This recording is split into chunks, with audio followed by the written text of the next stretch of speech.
You know, niggas gotta get their priorities together.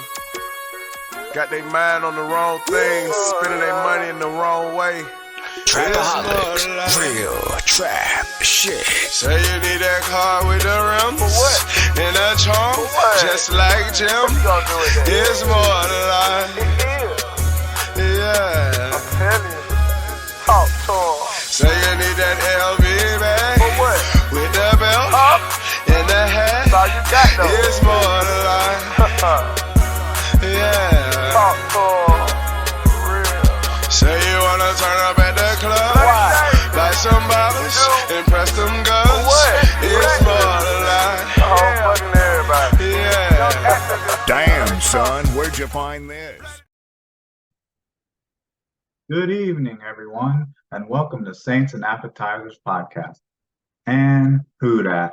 And we got some main course for you this evening, just kind of my breakdown of the Houston Texans game, kind of my reaction of everything, and the little bit of sadness and grief that comes with the fact that the Saints weren't able to go undefeated for the first time forever in preseason. But preseason's over. There's only a handful of days left before the regular season starts. But let's get into this and maybe why the Saints weren't able to go undefeated, because they did lose this game 17-13 to the Houston Texans. But let's get into this. Can I get a menu? And the first thing, and this is probably the biggest thing for me, because there were a lot of highs and lows in this game, just like every preseason game, especially when you're not starting really any of your starters. So, of course, you're going to see good and bad, but really just highlighted as the best thing that happened in this game was that they were only penalized 2 times in this game, just for 15 yards, and I think it was an illegal contact and a holding penalty against the defense. So it's like that's really nothing, because they had against the Chargers, they had 14 for 100 plus yards, and a lot of them were like pre-snap penalties or like holding penalties on the offense that just kill you when you're trying to make some plays and you make big plays, and it just completely takes the life out of you when you have to get those plays called back. So cleaning that up, that shows a lot of improvement, and that shows good coaching, 'cause I was starting to think, I think this team had 24 penalties in the first 2 preseason games. I was starting to kind of feel that maybe this team is a little undisciplined under Dennis Allen, but it looks like they were able to clean it up. But you never can really know. I need a bigger sample size than that, because it could easily just have been the officiating crews that were officiating the game, how they, some crews, statistically wise, call more penalties than other ones. So maybe that was it, or maybe they cleaned it up. But hopefully, if nothing else, it's kind of in between, and it just doesn't revert back to getting 10 plus penalties and 100 yards and penalty yards every week in the regular season, because they just can't. This team they're good. They seem like they have a lot of talent, but no team can overcome that many penalties. Okay, let's get into some of the players in this game. So once again, just like against the Chargers, the game against the Chargers, Jameis Winston started. We didn't get to see Derek Carr like we saw him just in the first game against the Chiefs. All we got in this one was Jameis Winston, and I've been kind of hard on Jameis Winston in the first 2 preseason games, because he's taken sacks and he's looked kind of just like a statue in the pocket, and really had no mobility and couldn't really manipulate the pocket very well. But out of the 3 preseason games, I would say that this was probably his best game.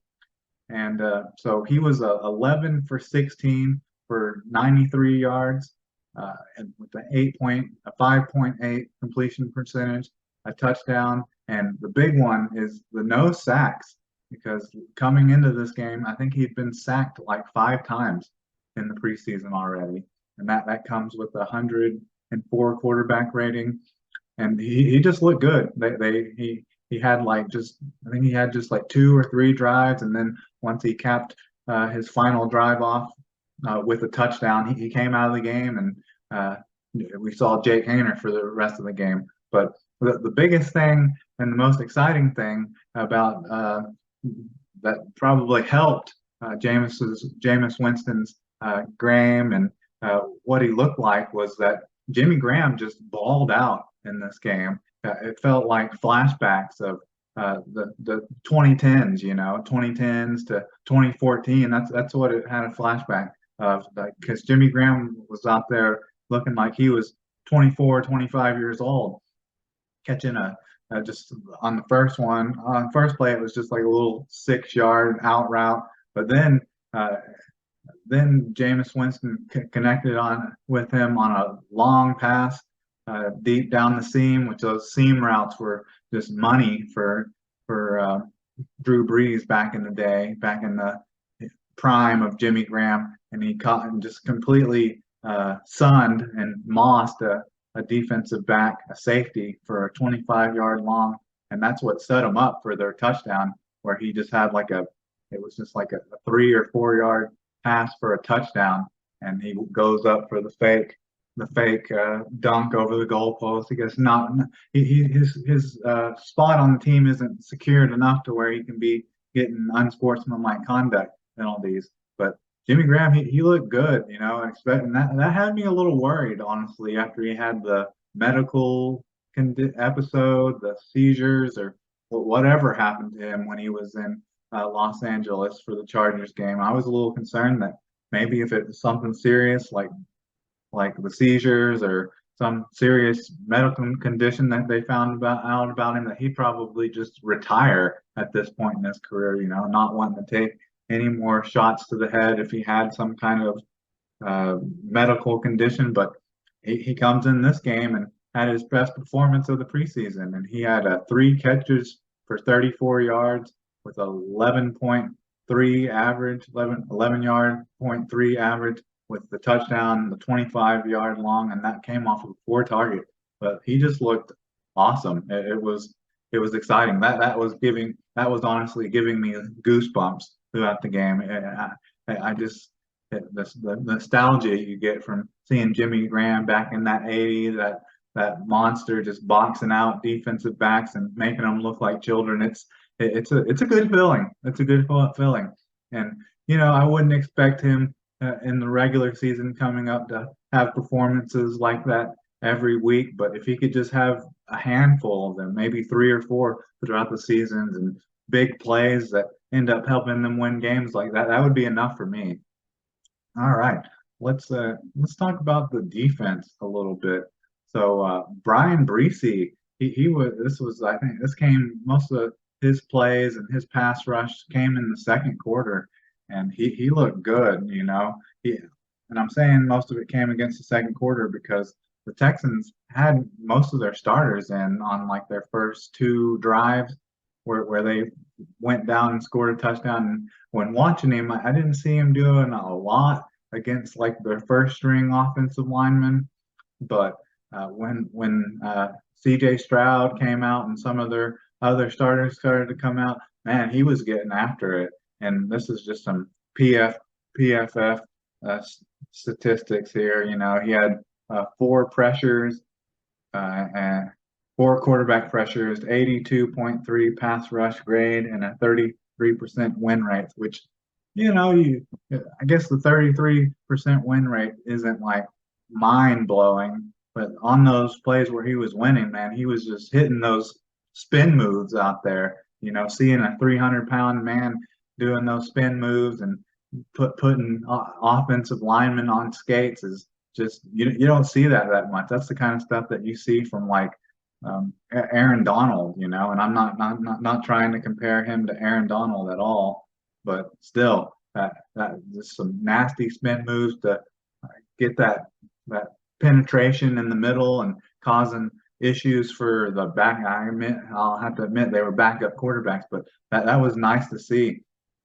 And says here that he just had 1 tackle for just 1 solo tackle, and had a quarterback hit as well, because he was in on some of the plays from Isaiah Foskey, who looked good as well. because man, a lot of people just after like 2 games, and not being able to hold contain on one of the touchdown runs uh, Ian, by Stick of the Chargers.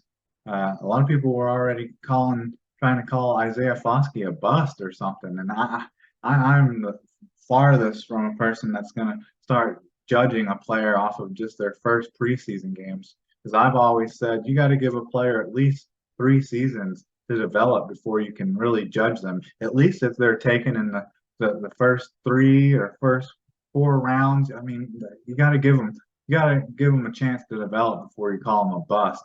And I'm trying to ride that train with Peyton Turner and hope he ends up being good, so I can say like I never gave up on him, because I didn't. I felt the same way about Cesar Ruiz. A guy has this 1 or 2 bad games and people are calling him a bust. But Foskey, he came out there and got a sack. That was like late in the second quarter, and he had 2 tackles, 2 total tackles, 1 solo tackle, a sack, a tackle for loss, and a quarterback hit as well. And that was on a play.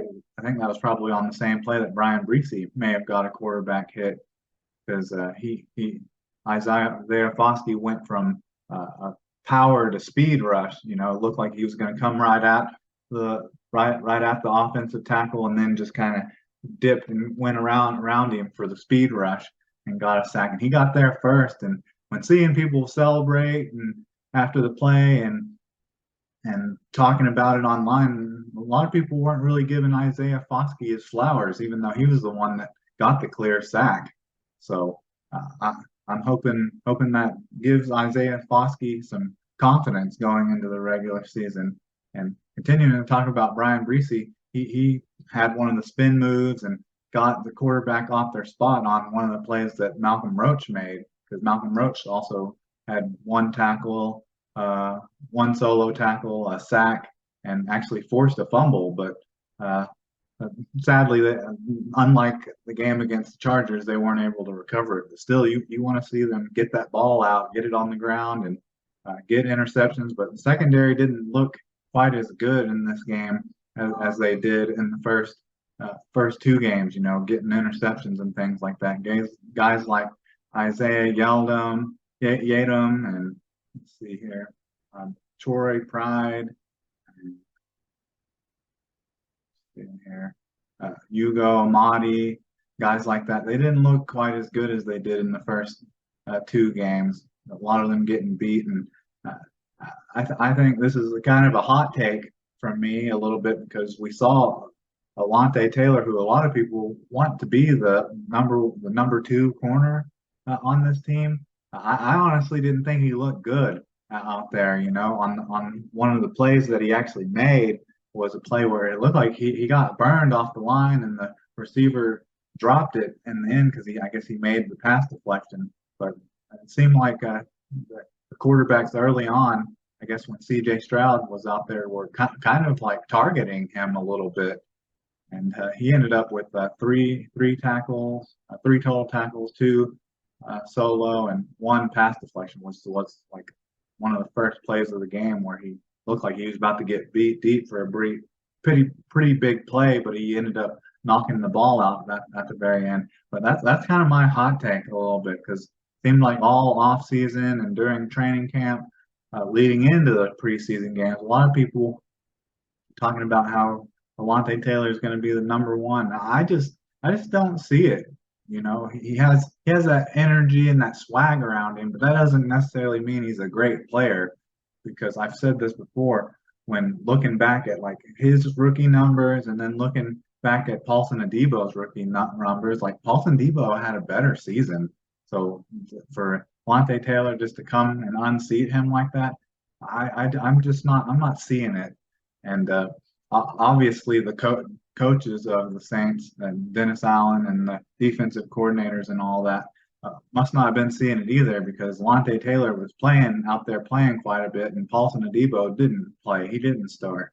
So that's kind of, I guess, a little bit of a hot take. I hope he's good. I really do. I hope he's good, because that'll benefit the team. But I've never understood that narrative that he's just Paulson Adebo is trash and Lante Taylor is the truth or anything, because I just haven't seen it. All right, going on. I guess this would be going into the second quarter. Yeah, because Jameis Winston started started all the first quarter and then started just like maybe one drive of the second quarter, and then Jake Haener pretty much played the last three quarters of the game. And sadly, I was starting to really like Jake Haener just because of his like poise and like the gamerness of him to come back in those first two games against the Chiefs and the Chargers. But out of those two games, this was by far his worst showing. He just didn't look great in this game. Like he was late on throws, had some bad reads, was forcing it to Lucas Kroll. Like that seemed towards the end of the game when they were trying to come back at three different opportunities to come back in that game and take the lead. He was just forcing it to Lucas Kroll like on every pass play, because Lucas Kroll had 15 targets but only 7 catches for 106 yards with a 15.1 yard average and a long of 31, but didn't have a touchdown.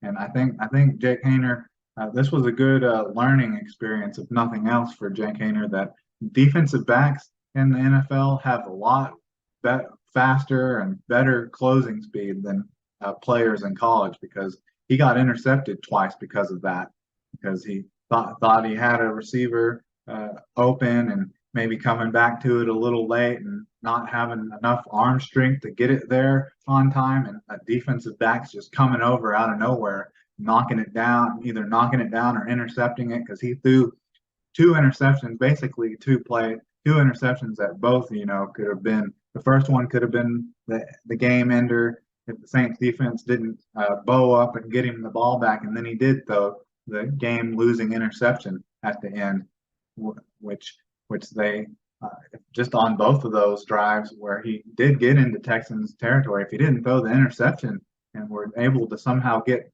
2 field goals off of that, they could have won. They could have won. What would that have been? That would have been 19-17. But he's just a little risky and forcing the ball and locking in on receivers. It was kind of similar to Drew Brees back in the day when Jimmy Graham was such a monster. He would kind of get in those games, and it would get kind of ugly and sloppy with Drew Brees kind of just targeting Jimmy Graham and nobody else, because defenses already knew where you're going or knew where you're looking.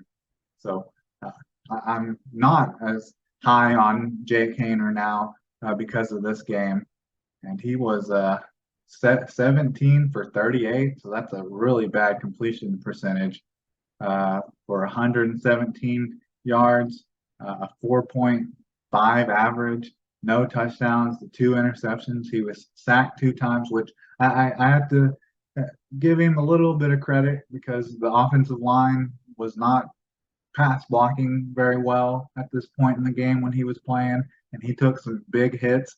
So he was sacked 2 times for 8 yards lost, but he was getting right back up and kept it moving, but just didn't look good. And with that came with a 36.3 yard 36.3 quarterback rating.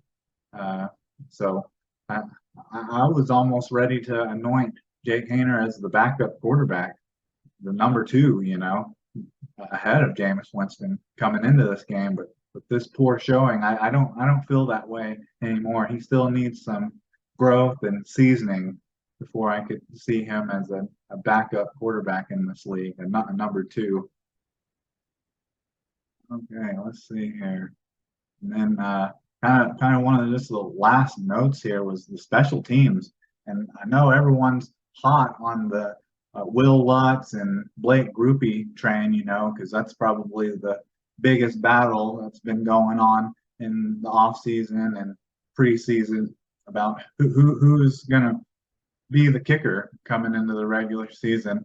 And Will Lutz, he got the start in this game, but he didn't get a chance to actually kick an official field goal, for 3 points. He just kicked 1 extra point, but he was 1 of 1 on extra points. And then Blake Grupe, If Blake Groupie would have hit that 60-yarder, I think that was either at the end of the third or in the fourth quarter. If he'd have hit and made that 60-yarder, I was about ready to anoint him as the Saints starting kicker, but he missed it, and it's kind of like Jake Haener a little bit. I mean, you can't be too hard on a kicker for missing a kick that's 60 yards or more, but still, I think that might have been just enough for Will Lutz to keep his job.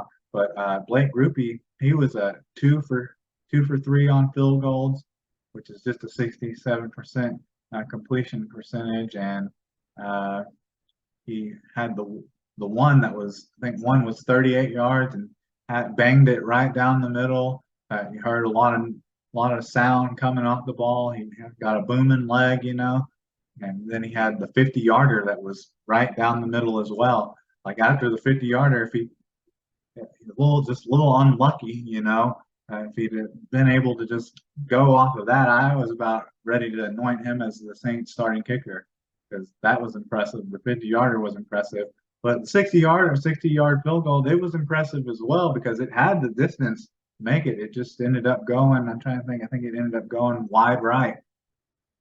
So it was a little disappointing. And I think a lot of people have talked about if the Saints are going to trade one of these guys because still, he miss a 60-yarder. That's not a big deal, really. How many times the teams really attempt 60+ yard kicks throughout the season? But I think there's been a lot of talk about if the Saints are going to trade one of them. Is it going to be Will Lutz or is it going to be Grupe? Obviously, it just depends on who they stay with, who they end up picking to be the starter. But here's a little note that kind of reads into the possibility of the trade because just recently the Browns traded a 2025 7th-round pick to the Chiefs for Dustin Hopkins, who actually at one point in time was in Saints training camp and ended up getting beat out. And I think that was a season where the Saints ended up having kicker troubles. And since then, Dustin Hopkins has gone on to have a pretty good career. And so I think there's been some rumors about maybe the Saints trading their kicker, one of these guys to the Denver Broncos, or maybe the Denver Broncos are going to inquire for one of them, but can't expect to get much back for a number 2 kicker. Basically, if they're not making your team, then there'd be a number 2 on your team.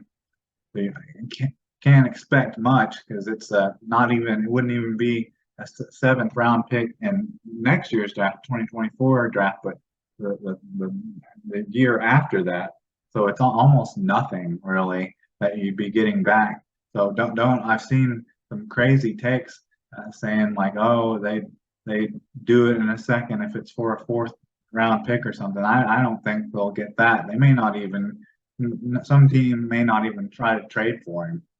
But continuing to talk about special teams. The return teams, the punt return teams, defense, the gunners and stuff on punt returns for the Houston Texans look bad at times, giving up cutback lanes and giving up big returns.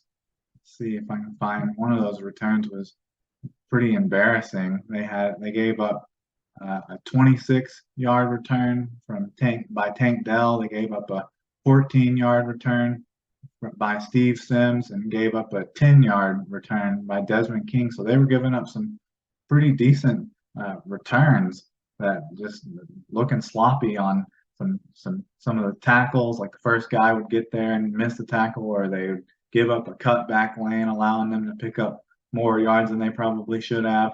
And then on one of the Saints returns, I think it was I've already been hard on Ugo Amadi for how he played on just defense as a defensive back, but I think he was the player that got ran into the ball hit the defender on the punt return. He got bailed out because it easily could have been considered a muff punt and a turnover down in the red zone due to it, but he ended up getting called back because it hit the Texans defender's arm first, if it hits a Texan player first and it's downed right there.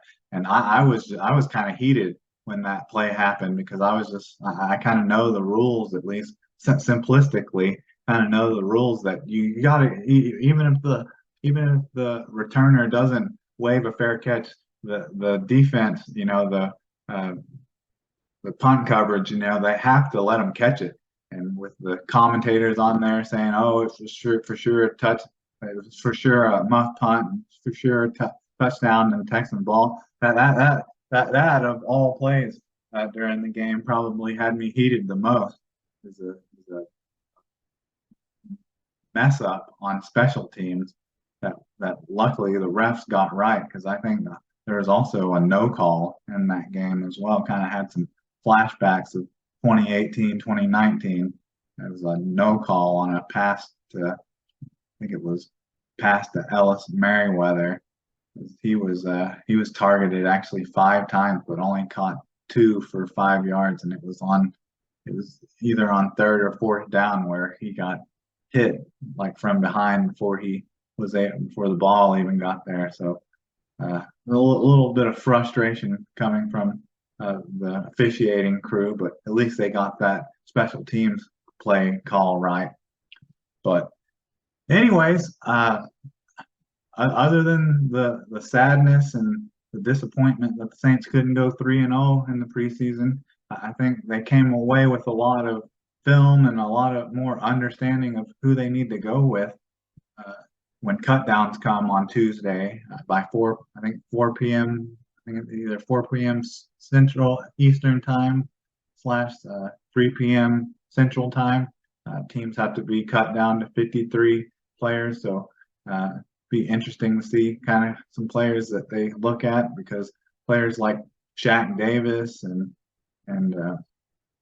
Juan Baker and A.T. Perry, they didn't look quite as impressive in this game. So the wide receiving battle may not be as close as we thought, or maybe it makes it even more difficult because none of those guys really showed out in this game like they showed out in the previous 2 games.